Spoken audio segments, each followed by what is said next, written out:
If your partner's gaining weight, could you tell them, would you maybe feel offended if you told them and they did nothing about it? That's kind of the situation that our Tino Cochino radio listener Kelly is in. She sent us a DM, wants some advice. We'll try and help out, man. Listener therapy is happening right here, right now. Serena, please read the DM that she sent us. I don't want to sound mean, but I'm really worried about my husband's weight gain over the last couple of years. I've tried it leading by example by eating healthier and getting a gym membership, but that hasn't worked. It really has nothing to do with my attraction to him. I just want him to be around to grow old with, and I want my kids to have their dad around for as long as possible. Such an excuse. Like, her man's big and she has a big mouth. Oh my God. So I'm just like, yo, like, just let him be. Like, Casio's so passionate. Oh my God. Does this happen to you? I just feel like if she, you know what I'm saying? If she already addressed it, it's on him to now do it or not. She can't let it affect her. I mean, I know you care for your partner, but they're going to do it if they're going to do it. If they're not, if they're not. I mean, I would just sit down and have that conversation and literally tell him how I feel. Like, look, I just want you to be here with me for as long as possible. But then maybe they could find something that he likes to do. Because I know, like, going to the gym. Well, no, I feel like going to the gym, like, some people don't like doing that. Like, it's intimidating to them. But is there, like, some type of activity like that he likes pickleball to or do? something? Yeah, something. Casio jumped right in when you were done reading the DM. He felt very passionate. Why are you so triggered by this conversation? because I just feel like there's so many things that's probably wrong with her that he's not pointing out. But yet it's a weight thing. And then she tried to throw in like, oh, I want you to be around the kids. Like, no, you want someone attractive. You want to be with someone attractive, which is understanding, but just say that. I feel like you're saying all this, but I feel like you're always the one that's like, oh, being a certain way is a choice. Blah, blah, blah, blah, blah, blah, blah. Well, for sure. It's what Tino said. He's like, he's going to do it. That's what I'm saying. It's like a losing battle. Like, you're not going to win. So you might as well just support his eating habit. His destructive eating habit? Baby, let's go to the buffet again. I will say, make sure you have insurance on him so when he bites the big one, you have the money. Well, that is smart for anybody, yeah. Jesus. That's sound advice. Look, obviously it's called listener therapy, so we want to talk to you and get your perspective. We'll go to the phones next. If your partner was gaining weight, could you straight up tell him what it is? Or, would you kind of beat around the bush, hint around? I mean, we have a listener by the name of Kelly. She's kind of in that situation. The thing is, she's fed up with it. She just doesn't know how to move forward. See, I think it's a good thing because what you have to do is you have to kind of say, hey, honey, let's have like a little romantic walk around the driveway, the neighborhood. That's all he's going to. Right, hey, let's go to the park and let's go have a walk there, feed the ducks or whatever, and just try to make it like a romantic little date night. Or let's go walk around and hold hands and just. But he's gonna be like, babe, why is it date night every day? Or I was like, what if he's like, no, I don't really feel like doing that. Let's just go to the bar. Let's walk to the bar. Give incentives. What about just being honest with him, being like, hey, honey, I'm still attracted to you, but you're getting kind of fat, and we want you to be around for a long time. You have kids. Like, what about just having an open, honest, like, kind of harsh conversation with him? Well, Matt, how would you feel if your wife was like, you're getting fat, Matt? I am getting fat. I'd appreciate the honesty. Oh, well, now I feel bad. Yeah, Coming up next. Tino Cochino Radio. Celebrity gossip, man. There's always a ton of it. We like to cover it. We call it tea time. And today we're going to talk about what? Cardi B is clearing up her comments about going 50-50 in a relationship, and YouTuber Mr. Beast just struck an Amazon Prime deal. This guy's got everything, dude. It doesn't even make sense. Candy bars. I saw those at the gas station the other day. Oh, wow. Shout out to Mr. Beast getting that bread, man. We'll talk about it next. So Cardi B spoke out recently talking about going 50-50 on relationships, and it kind of got, taken out of context, I guess, and turned into this whole thing. So she's speaking out to clarify what she meant. Let's talk all about it inside Tea Time on Tino Cochino Radio. So if you and your man make the same amount of money, right? But only your man is the one that paying all the bills. How you ever gonna save up to like buy a house or buy a business? Because he's never gonna be able to afford to. So it's like certain things is like a joint thing to do. I just be feeling like sometimes people, like the internet really be having people f***ed up from like real reality type shit. So me and my husband have lived together for like 8 years, and I don't think it's ever been 50-50 because there was a time where he paid like all the bills. But I did have like my little bit of money, and I would usually save, and that was like our vacation money, or like if we did like concerts or something. And even now, it's not 50-50. It's, all of our money goes to the same place, but one is putting in a little bit more sometimes. I think that's what she's saying. It needs to be 50-50, so that way you guys can save up to buy businesses or whatever you want. Like, so if it's not 50-50, it's kind of thrown off. But I don't think she's saying that each person needs to make the same amount of money. She's just saying work together as a team, basically. The effort needs to be Put 50-50. it all in one pile. Effort doesn't pay the I mortgage. was just going to say that. Effort doesn't, yes. Yes. What else is going on? So Mr. Beast, who is a YouTuber, he has his first traditional TV series hitting Prime Video, and it's described as the biggest reality competition series in television history, and it's based off his YouTube show, Beast Games, that's going to feature 1,000 contestants competing for a $5 million cash payout, which is the biggest single prize in the history of television and streaming. Remember that time we had a friend that invited us to a watch party to watch him on The Price is Right? And then he didn't even get past the first round. It was very end of the show. Didn't even get past he made one bet and then lost, and this thing was over. He made us watch the whole episode. Yeah, didn't even pay for our meal. Tino Radio. Sleeping in a certain position can cause all kinds of bad shit to happen to you. Wow. Let's talk about it, man. Tino Radio, Serina's got it. Yes, it is sleeping on your stomach. So it is more difficult to breathe. It puts pressure on your spine and causes migraines. It's not good for you. You're supposed to sleep on your side, is what I was told. That's never comfortable, though. No, yeah. I feel like sleeping on my stomach isn't comfortable for me. That's the best way for me to sleep. Like Me too. I like to sleep on my back, but then I feel weird because my mouth's open. Like, oh my God. And you snore. Yeah, 1,000%. Not you snore. We haven't slept together. I'm saying in general. That's all they're snoring. I do. I feel like I snore in anyway. Like if I'm tired, I find a way to snore. But I don't know. It's just so weird. I guess that makes sense, right? Because you're like crushing everything too, Loki. Yeah, and it says too, over time, it increases your blood pressure. So it's just When you avoid snore, it. is it bad? Like when you snore? Yeah, it's a sign of sleep apnea. You have to get a machine like my wife wears. Every time you snore? Like, It's what a if you're just sign that you tired? have sleep apnea. The snoring. What if you're just tired, man? or that you're overweight too. My son's 2 and he snores. Matt, you panic about everything. The way Matt's chin hangs and his throat looks, I can I definitely snore. he snores. worry about that. I am. Tino Radio. Actor Bradley Cooper spoke out recently, and a lot of people were kind of like, whoa, how could he say such a thing? Basically, he touched on the fact that he wasn't sure how to love his daughter initially. Like, she was born, and he was kind of like, okay, I'm a kid, but What do I do? yeah, like how do you just fall in love like that instantly? Because you know how it is. Everybody tells you that. Oh my God, when it's your kid, you know. And different. He's like, but he didn't. And a lot of people felt what he was saying. A lot of people thought he sounded crazy, like our Tino Cochino Radio co-host Nicasio. Yeah, I just feel like that's crazy because for me, when my son was born, I couldn't believe it. Like it was instant love. I already knew like my fatherly instincts kicked in and I knew what to do and I was just ready for him. I couldn't wait for that day. Serina actually understands where Bradley Cooper's coming from. Yes, because for me, like the love was always there. Like that was never a question. Like I was always excited to meet. We didn't know what he was going to be yet because we didn't find out the gender. So I was always excited to meet my baby. And then, you know, you always hear about this like overwhelming connection and all these things. And I was excited for that. But I feel like once they're like, oh, it's the boy, here he is. Like I didn't feel like that connection right away that everybody talks about. And I remember feeling bad. And then I even feel like the nurses kind of made me feel bad.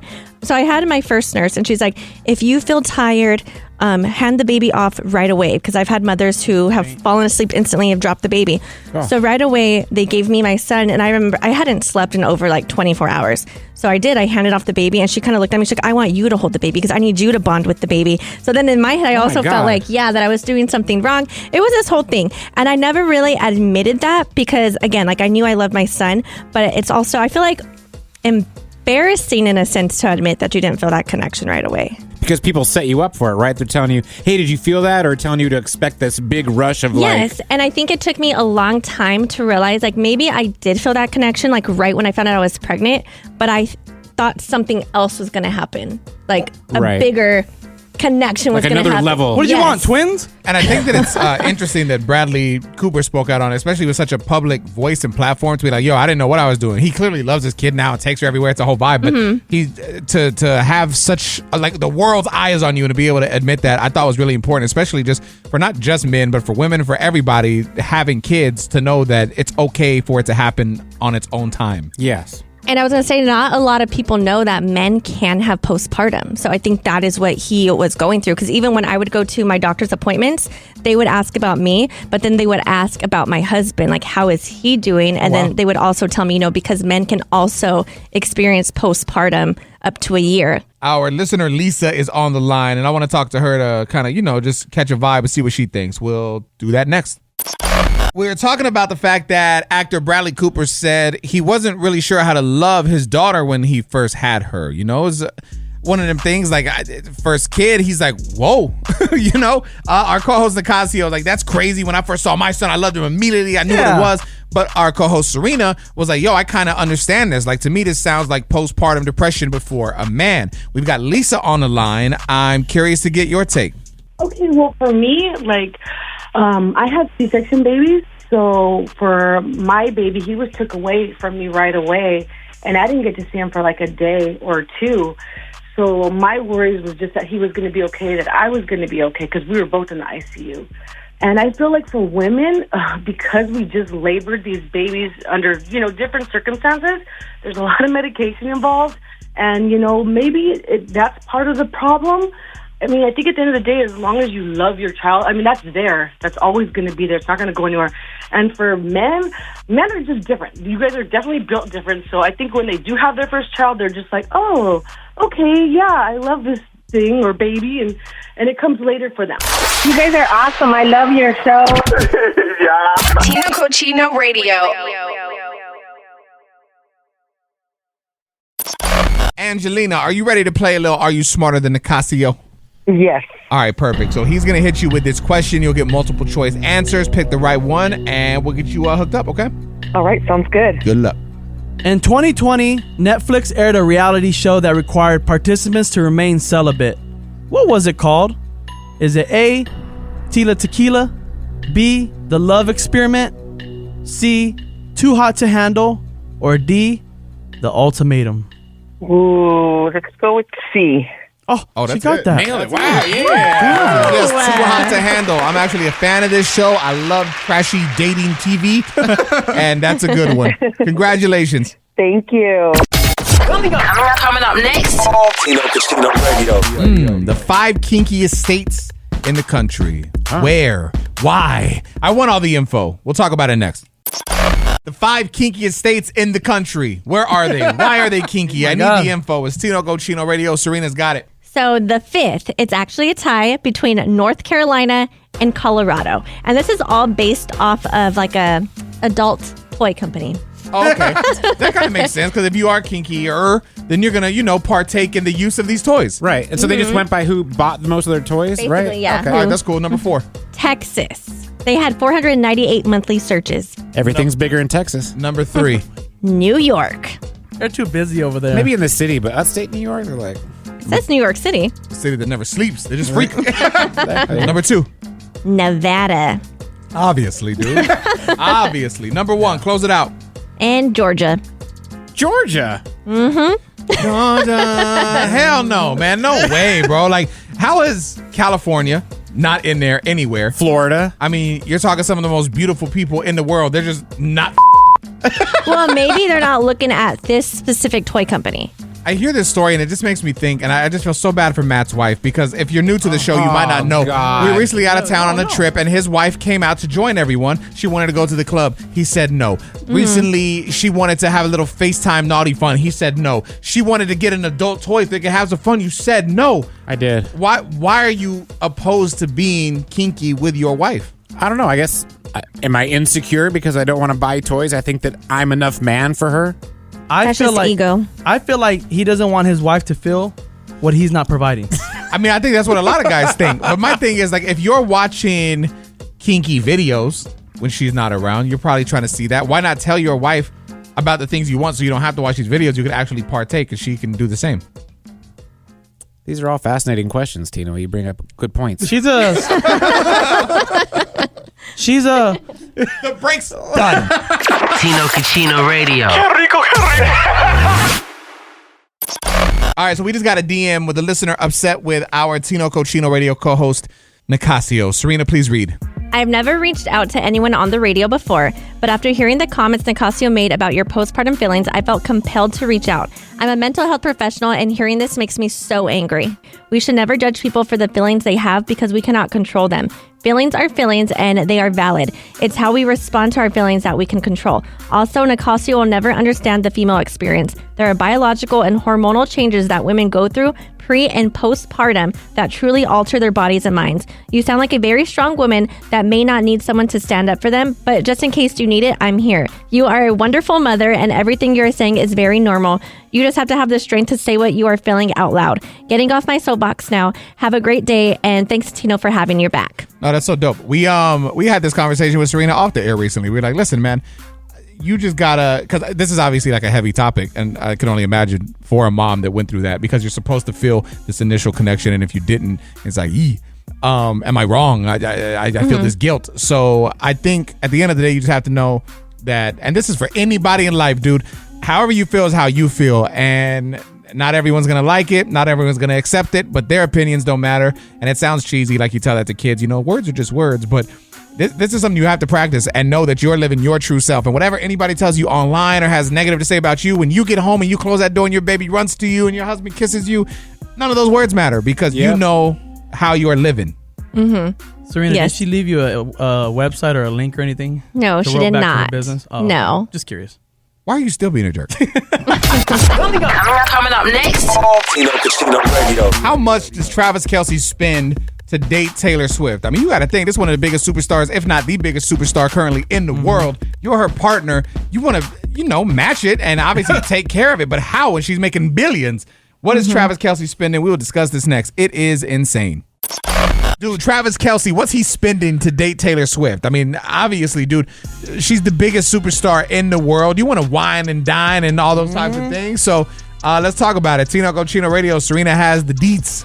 So he's already spent more than $8 million on like planes, gifts. And I don't know if you remember, though, he actually had to move houses because once he started dating Taylor, people started showing up to his house and everything. So he had to literally get a new house. I'm curious how much he has to spend on security, because you have to up it. And you can't ask Taylor, hey, would you mind upping the security? You know what I mean? Like, you got to do that. So how much do you have to pay? That's a lot, I would imagine. Well, since he spent $8 million, I can't imagine what she spent.